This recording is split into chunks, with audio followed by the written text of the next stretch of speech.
Hello friends, வணக்கம். எல்லாரும் எப்படி இருக்கீங்க? நாங்க ரொம்ப நல்லா இருக்கோம். இன்னைக்கு ஒரு அழகான வீடியோ தான் பார்க்க போறீங்க. ஸ்கிப் பண்ணாம என்னோடலையும் பாருங்க. சோ நம்ம குக்கீஸ்க்கு ஒரு அழகான ஆஃபர் அனௌன்ஸ் பண்ண போறோம். என்னன்னு பாத்தீங்கன்னா நம்ம தமிழ்நாட்டுல இருந்து எக்கச்சக்கமான ஆர்டர்ஸ் வருது. சோ அதுக்காக நியூ இயர் வரலையுமே 31st வரலையுமே நைட் வரலையுமே பாத்தீங்கன்னா நீங்க எவ்வளவு குக்கீஸ் ஆர்டர் பண்ணாலும் தமிழ்நாடுக்குள்ள இருக்கீங்கன்னா உங்களுக்கு ஷிப்பிங் ஃப்ரீயா வருங்க. சோ நீங்க ஷிப்பிங் காஸ்ட் பே பண்ண வேண்டாம். சோ எவ்வளவு குக்கீஸ் வேணா ஆர்டர் பண்ணிக்கலாம். நான் டிஸ்ப்ளேல நம்பர் கொடுத்திருக்கேன், செக் பண்ணி பாருங்க. அதே மாதிரி வாட்ஸ்அப் பண்ணுங்க. இப்போ வந்து நம்ம டின்னர் ப்ரிப்பேர் பண்ணலாம். இன்னைக்கு பாத்தீங்கன்னா அரிசி உப்புமா தாங்க பண்ண போறோம். அதுக்கு 2 கப்புக்கு வந்து பச்சரிசி, 3/4 கப்புக்கு வந்து பாத்தீங்கன்னா துவரம் பருப்பு, 1 ஸ்பூன் சீரகம், 1 ஸ்பூன் மிளகு நல்லா வெறுமனே வந்து நம்ம வந்து பேன்ல வறுத்து எடுத்துக்கலாம். இது எவ்வளவு தூரம் வறுக்கணும் அப்படின்னா அந்த அரிசிலாம் கொஞ்சம் டார்க்கான ஒயிட் கலர்ல மாறும், நல்ல அரோமா வரும் உங்களுக்கு. ஸோ அதோட வறுத்து எடுத்துட்டு நல்லா ஆற வச்சு மிக்ஸி பிடிச்சிக்கலாங்க. ஸோ இது நார்மலாக நீங்கள் ரெடி பண்ணக்கூடிய அந்த ரவா உப்புமா கம்பேர் பண்ணுறப்போ ரொம்ப டேஸ்ட்டாக இருக்கும். கண்டிப்பாக உப்புமா பிடிக்காதவங்க கூட அவ்வளோ அழகாக டேஸ்ட்டாக வந்து இருக்குன்னு சொல்லி சாப்பிடுவாங்க. ஸோ இப்போ வந்து மிக்ஸியில் வச்சு குறைன்னு அரைச்சி எடுத்துக்கலாம். ரொம்ப நைஸாக அரைக்கக்கூடாது. கொஞ்சம் வந்து நம்ம அந்த நொய் அரிசி இருக்குல்ல அந்த பதத்தில் அரைச்சி எடுத்துக்கலாம். ஸோ ஒரு 2 வாட்டி நம்ம மிக்ஸி போட வேண்டியது இருக்கும். இதை வந்து நம்ம இப்போது ஜல்லடையில் வச்சு ஜலிச்சிடலாம். ரொம்ப ஃபைனாக இருக்கக்கூடிய தூளுலாம் வந்து கீழே வந்துடும். அதனால கொஞ்சம் நொய் அரிசி மாதிரி இருக்கிறதுலாம் மேலே இருக்கும். நம்ம அந்த நொய் அரிசி யூஸ் பண்ணி தான் உப்புமா பண்ண போகிறோம். இந்த தூள் நீங்கள் எடுத்து டப்பாவில் வச்சுக்கோங்க. தோசை போடுவீங்களா அப்போ இந்த கலவையை வச்சு நீங்கள் வந்து கலந்து போட்டிங்கன்னா டேஸ்ட்டாக இருக்கும். ஏன்னா இதில் வந்து உங்களுக்கு வறுத்த வந்து பருப்பு அப்புறம் மிளகு சீரகம்லாம் இருக்கிறதுனால டேஸ்ட் ரொம்ப அட்டகாசமாக இருக்கும். இப்போ இந்த மாதிரி நம்ம அழகாக வந்து ஜலிச்சு எடுத்து வச்சுக்கலாம். ஸோ இப்போ வந்து நம்ம ஒரு பேன் வச்சு அது ஒரு குக்கர் வச்சு அதில் வந்து எண்ணெய் சேர்த்துக்கலாம். நான் சன்ஃப்ளவர் ஆயில் தான் சேர்த்துருக்கேன்.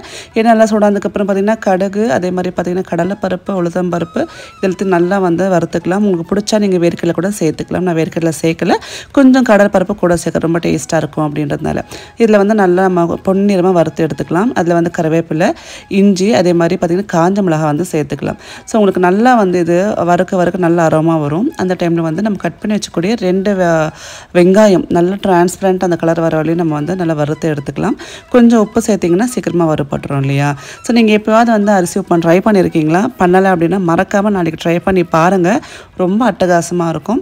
ஸோ எங்கள் அம்மா அடிக்கடிக்கு பண்ணுவாங்க. அதே மாதிரி என் ஹஸ்பண்டோட பாட்டி நிறைய வாட்டி பண்ணியிருக்காங்க. இது இப்போ அளந்துக்கலாம். நான் வந்து பார்த்திங்கன்னா மொத்தம் ஒரு 3 கப் அது 3 டம்ளர் அளவுக்கு வந்து நான் அந்த ஃபுல் காம்பினேஷன் சேர்த்துக்கிறேன். அதாவது பருப்பு அரிசிலாம் சேர்த்து இதுக்கு 2 மடங்கு நம்ம தண்ணி சேர்த்துக்கலாம். ஸோ நம்ம இந்த பருப்பு அந்த அப்படியே சேர்த்து நல்லா வறுத்துட்டு இதில் வந்து நல்லா மிக்சியில் நம்ம பொடியாக்கி வச்சக்கூடிய தேங்காய் இருக்குது இல்லையா, நீங்கள் துருவின தேங்காய் கூட சேர்த்துக்கலாம். ஸோ தேங்காய் சேர்த்திங்கன்னா இன்னும் டேஸ்ட் அட்டகாசமாக இருக்குங்க. உங்களுக்கு தேங்காய் பிடிக்கலைன்னா நீங்கள் வந்து அதை ஸ்கிப் பண்ணலாம், பட் சேர்த்திங்கன்னா டேஸ்ட் அருமையாக இருக்கும். ஸோ தேங்காய் சேர்த்துட்டு இப்போ வந்து நம்ம தண்ணி அளவு எடுத்து நம்ம வந்து ஊற்றிக்கலாம். 1 கப்பு நம்ம அந்த அரிசி பருப்பு அந்த கலவைக்கு 2 கப்பு தண்ணின்ற முறையில் மொத்தம் பார்த்திங்கன்னா 3 கப்பு அந்த கலவைக்கு 6 கப்பு தண்ணி 6 டம்ளர் தண்ணி சேர்த்துட்டு ஒரு விசில் ஹைலவும் அப்புறம் சிம் ஆக்கிட்டு செகண்ட் விசில் வச்சிங்கன்னா போதும். தேவையான அளவுக்கு உப்பு சேர்த்துக்கோங்க, பெருங்காயம் சேர்த்துக்கோங்க. அவ்வளோதாங்க. சூப்பராக பொல நம்மளுக்கு வந்து உப்புமா ரெடி ஆகிடும். ஸோ இது இருக்கட்டும். இதுக்குள்ளே விவான் குட்டிக்கு வந்து கொஞ்சம் ஸ்டொமக் அப்செட்டாக இருக்குன்னு சொல்கிறான். ஸோ எப்போவுமே அவனுக்கு வயிறு வலிச்சா நான் வந்து ரோலான் இந்த லவ்லாப்போட ரோலான் தான் நான் யூஸ் பண்ணுவேன். ஸோ இது யூஸ் பண்ணதுக்கப்புறம் கொஞ்சம் ரிலீஃப் இருக்கும். அவனுக்கு கேஸ்ட்ரிக் ப்ராப்ளம் இருக்குது, குழந்தைங்களுக்கு வந்து நல்லா காலிக் பெயின் இருக்குன்னா இந்த லவ்லாப்போட உங்களுக்கு ரோலான் ரொம்ப யூஸ்ஃபுல்லாக இருக்குது. இது ஆயுர்வேதிக் தாராளமாக நீங்கள் யூஸ் பண்ணலாம். இதில் பார்த்தீங்கன்னா ஃபெனல் சீட்ஸும் அந்த பெருங்காயம் கலந்த கலவை இருக்கிறதுனால உங்களுக்கு அந்த கேஸ் பெயின்லாம் இமீடியட்டாக நமக்கு ரிலீஃப் கொடுக்கும். அந்த காலத்தில் பெருங்காயத்தை தண்ணியில் கலந்து அப்படியே தேய்ப்பாங்க இல்லையா, அதே சேம் ஃபார்முலா தான். உங்களுக்கு ட்ராவல் ஃப்ரெண்ட்லியாக இருக்கும். நீங்கள் அழகாக எங்கே வேணால் எடுத்துகிட்டு போகலாம், ஹேண்ட்பேக்கில் போட்டு வச்சுக்கலாம். ஸோ குழந்தைங்களுக்கு எப்போ வயிற்று வலி வரும்னு தெரியாது இல்லையா? ஸோ இந்த லிங்க்ஸ் டிஸ்கிரிப்ஷன் பாக்ஸில் கொடுத்துருக்கேன், செக் பண்ணி பாருங்கள். இப்போ விளக்கேற்றிக்கலாம். நம்மளுக்கு வந்து குக்கர் கொஞ்சம் அந்த ப்ரெஷர் அடங்குறதுலையுமே கடற்கரை எல்லா வேலையும் முடிச்சிடலாம். ஸோ விளக்கு வந்து பார்த்திங்கன்னா நம்ம எங்கள் பாபா கிட்டேயும் அதே மாதிரி முருகர்கிட்டையும் விளக்கேற்றி அந்த சாம்பிராணி போட்டாதாங்க எனக்கு அந்த வீடோட அந்த பாசிட்டிவான ஒரு ஃபீல் கிடைக்கும். நான் இங்கே வந்து பார்த்திங்கன்னா சாம்பிராணி ஏற்றுவேன், ஒரு இடத்துல வந்து ஊதுவத்தி ஏற்றுவேன். ஸோ மாற்றி அந்த மாதிரி நம்ம பண்ணிட்டு இருக்கலாம். சாம்பிராணி ஏற்றுறப்ப பார்த்திங்கன்னா ஒரு டிவைனான ஒரு ஸ்மெல் அந்த ரொம்ப பிடிக்கும் எனக்கு அது. ஸோ ஈவினிங் டைமில் எப்போவுமே பார்த்திங்கன்னா ஒரு கப் சாம்பிராணி ஏற்றிட்டு ஒரு 2 ஊதுவத்தி ஏற்றி வச்சோன்னு வச்சுக்கோங்க, ரொம்ப நல்லாயிருக்கும். வீடு நறுமணமாக வச்சுக்கிறது ரொம்ப நல்லதுங்க.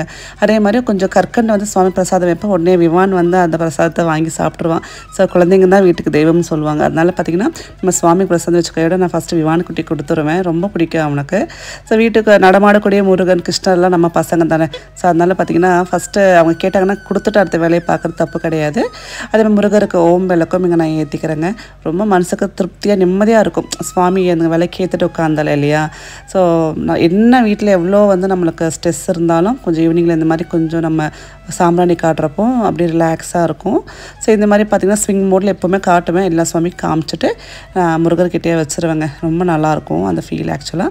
ஸோ அடுத்தது பார்த்திங்கன்னா இப்போ நம்மளுக்கு ப்ரெஷர் இறங்கியிருக்கும். ஓப்பன் பண்ணி பார்க்கலாம். இன்றைக்கி நான் வந்து டாக்டருக்கு அப்பாயின்மெண்ட் போட்டிருக்கேன். என்னோடய மதர்-இன்-லாக்கும் எனக்கும் 2 பேருக்குமே.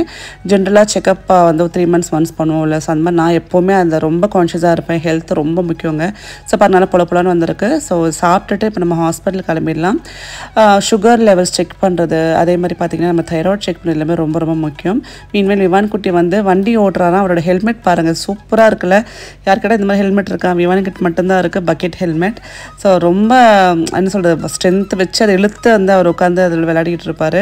ஸோ நம்மளுக்கு நிறைய ஒர்க் ஸ்ட்ரெஸ் இருக்குங்க. கண்டிப்பாக இல்லாமல் இருக்காது. ஏதாவது பர்சனலாக ஏதாவது இஷ்யூஸ் ஓடிக்கிட்டு இருக்கும். மண்டையில் ஏதாவது ஒன்று ஓடிக்கிட்டே இருக்கும்.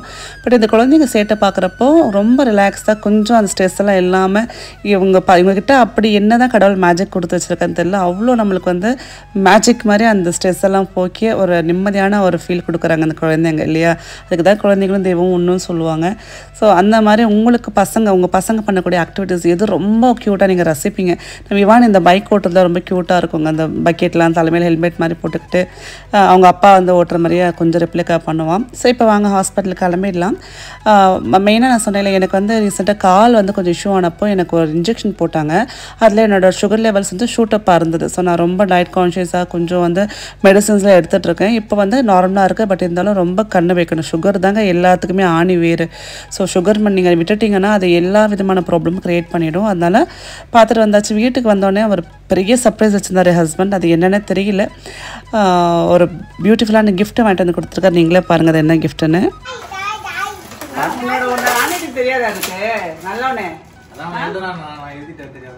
அழகா நீ அந்த டீ இப்படிதான் கொண்டு வர ஏன் இப்படிதான் கொண்டு வர தெரியும்.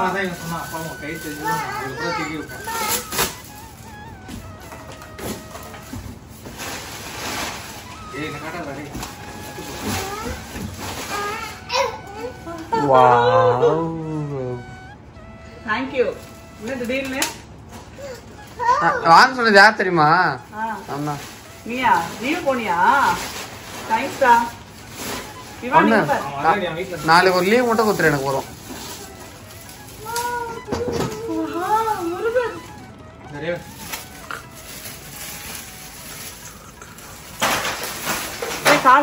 முருகரோட ஸ்டாச்சு கிஃப்ட் கொடுத்துருந்தாரு. ரொம்ப சந்தோஷமாக இருந்தது. குட்டி முருகர் அழகாக இருக்கிற மாதிரி விவான் குட்டி பார்க்குற மாதிரியே இருக்குது எனக்கு. ஸோ நீங்கள் சொல்லுங்கள். அதே ஃபேஸ் ஃபீச்சர்ஸ் இருக்குல்ல, ஃபேஷியல் ஃபீச்சர்ஸ். ஸோ கண்டிப்பாக பார்த்திங்கன்னா நாளைக்கு ஷஷ்டி, அதாவது இவர் எனக்கு கொடுக்குறப்போ பார்த்திங்கன்னா மறுநாள் ஷஷ்டியாக இருந்தது. ஸோ கண்டிப்பாக நம்ம வந்து ஷஷ்டி அன்றைக்கி வச்சுக்கலாம். ஸோ இது மறுநாள் பார்த்திங்கன்னா ஈவினிங் தான் நான் ஷூட் பண்ணுறேன். ஸோ எனக்கு ரொம்ப பிடிச்ச வியூ பார்த்திங்கன்னா என்னோடய பால்கனி வியூ. கொஞ்சம் நேரம் அந்த ஜன்னலை ஓப்பன் பண்ணிவிட்டு கொஞ்சம் நேரம் அப்படிங்கிறது சிட்டியை பார்க்குறதுக்கு ரொம்ப வந்து அருமையாக இருக்கும் அந்த ஃபீல் அப்படின்றது. ஈவினிங் டைமில் ரொம்ப ப்ளசண்ட்டான ப்ரீஸோட கொஞ்சம் நேரம் எனக்காக டைம் ஸ்பெண்ட் பண்ணிட்டு பார்த்திங்கன்னா இந்த பால்கனி டைம் தான்.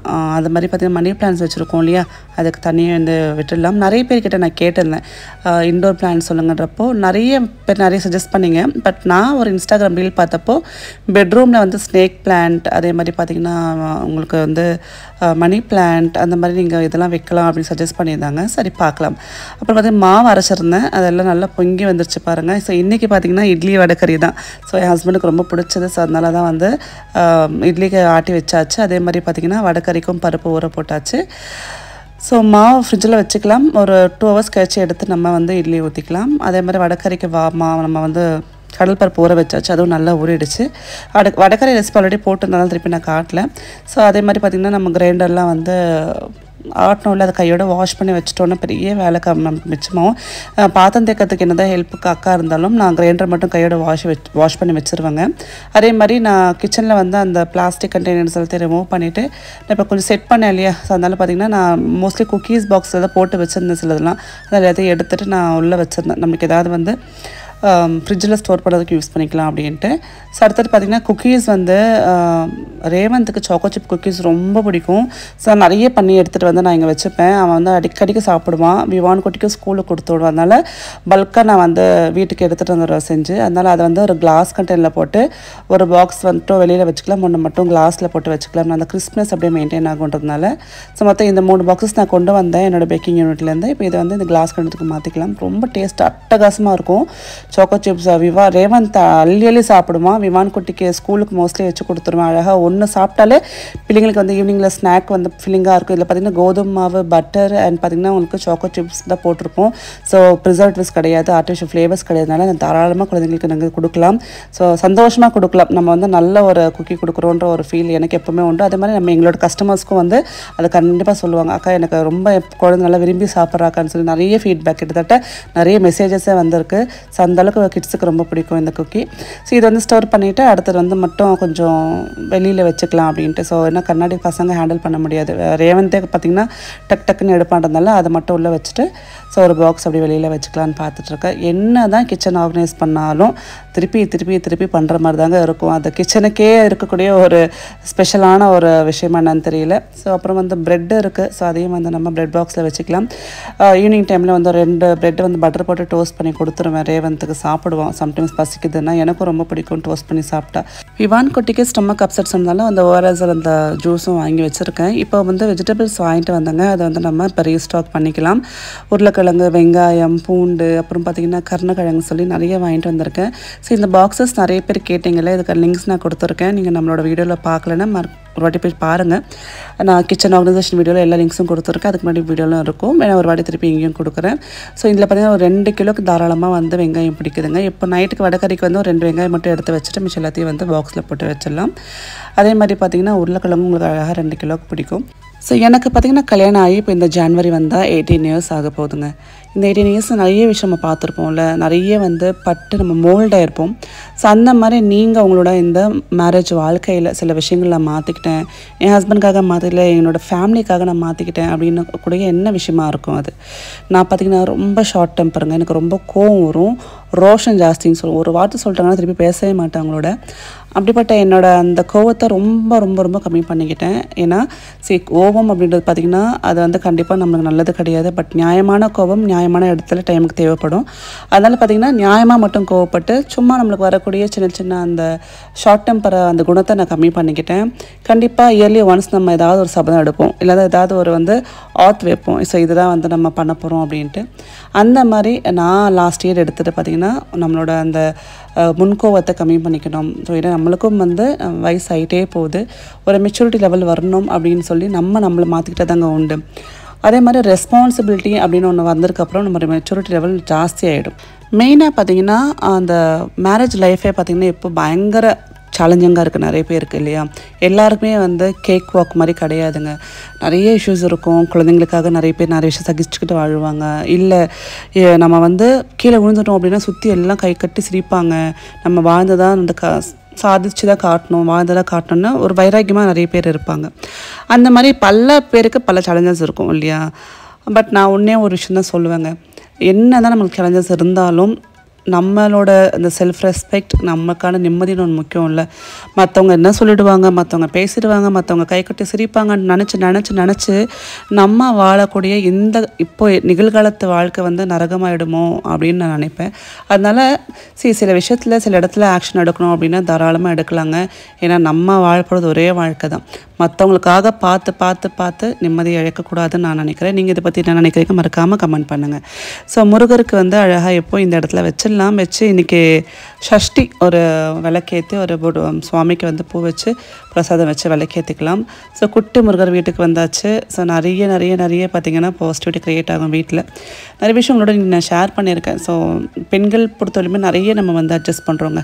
நான் நிறைய வாட்டி சொல்லியிருக்கேன், மல்டி டாஸ்கிங் கெப்பாசிட்டி எப்படி நம்மக்கிட்ட இருக்கோ அதே மாதிரி நிறைய அட்ஜஸ்டிங் கெப்பாசிட்டி இருக்குது. நம்ம வந்து வளர்ந்த சின்ன வயசில் அப்பா அம்மா வீட்டில் ரொம்ப செல்லமாக ரொம்ப வந்து அந்த மாதிரி சொல்கிறது, ஒரு வார்த்தை சொன்னாலும் ஸ்ட்ரிக்குன்னு கோவர் மாதிரி வளர்ந்துருந்தாலும் நம்ம மேரேஜ் லைஃப் நம்மளை மோல்ட் பண்ணிடுது. இல்லை நம்ம வந்து கொஞ்சம் நம்ம சகிப்புத்தன்மை ஜாஸ்தி ஆகணும்னு சொல்லி நம்மளே மாற்றிக்கிறோம்ல, அந்த மாதிரி நிறைய நம்ம மோல்ட் பண்ணுது. பட் நிறைய பெண்கள் பார்த்திங்க அப்படின்னா அவங்களே இழந்துடுறாங்க. ஸோ அவங்களுக்குன்னு ஒரு விஷ் இல்லாமல் அவங்களுக்குன்னு ஒரு டைம் இல்லாமல் குடும்பம் குழந்தைன்னு அப்படி போயிடுறாங்க. பட் நான் என்ன சொல்கிறேன், உங்களுக்கான ஒரு மீ டைம் ஒரு நாளைக்கு ஒரு 1 ஹவர் வச்சுக்கோங்க. ஸோ என்ன தான் குடும்பத்துக்காக உழைச்சாலும் உங்களையும் நீங்கள் தான் பார்க்கணும். உங்களை மற்றவங்க யாரும் வந்து பார்க்க போகிறது கிடையாது. ஸோ மீ டைம் ரொம்ப முக்கியம். உங்களுக்கு பிடிச்ச விஷயங்கள், பிடிச்ச சாப்பாடு, பிடிச்ச இடத்துக்கு போயிட்டு வாங்க. ஸோ எத்தனை பேருக்கு இதை வந்து ஸ்ட்ரைக் அவுட் ஆகும்னு தெரியல. பட் மீ டைம் ரொம்ப ரொம்ப முக்கியங்க. உங்களை இழந்துட்டு நீங்கள் உங்கள் குடும்பத்துக்காக வாழ்கிற வாழ்க்கை சத்தியமாக வர்த்தான்னு நீங்கள் யோசிச்சு பாருங்கள். உங்களை மைண்டில் கேட்டு பாருங்கள், தெரியும். ஸோ அந்த மாதிரி நீங்களும் சந்தோஷமாக இருங்க, உங்களை சுற்றியும் சந்தோஷமாக வச்சுக்கோங்க. அதுதான் உண்மையான சந்தோஷமான ஒரு லைஃப் லீட் பண்ணுறது இல்லையா? எல்லாரையும் சந்தோஷமாக வச்சுக்கணுன்ற ஒரு பேரில் நம்மளை வந்து எல்லாத்துக்குமே சாக்ரிஃபைஸ் பண்ணிவிட்டு ஒரு வாழ்க்கை வாழ்கிறது வந்து அதுக்கு என்ன ஒரு அர்த்தம் இருக்குது நீங்கள் யோசிச்சு பாருங்களேன். என்ன தான் குடும்பம் முக்கியம், குழந்தை முக்கியமாக இருந்தாலும் நீங்களும் முக்கியம் இல்லையா? So take care of yourself. Me time எடுத்துக்கோங்க. பிடிச்ச சாப்பாடு, பிடிச்ச விஷயம், எங்கேயாவது போகணுன்னா தனியாக போயிட்டு வாங்க. Just explore your self. கொஞ்சம் சோலோ ட்ராவல் பண்ணி பாருங்களேன், நிறைய விஷயம் தெரியும். ஸோ இந்த வீடியோ பிடிச்சிருந்தா லைக் பண்ணுங்கள், ஷேர் பண்ணுங்கள். Take care, by.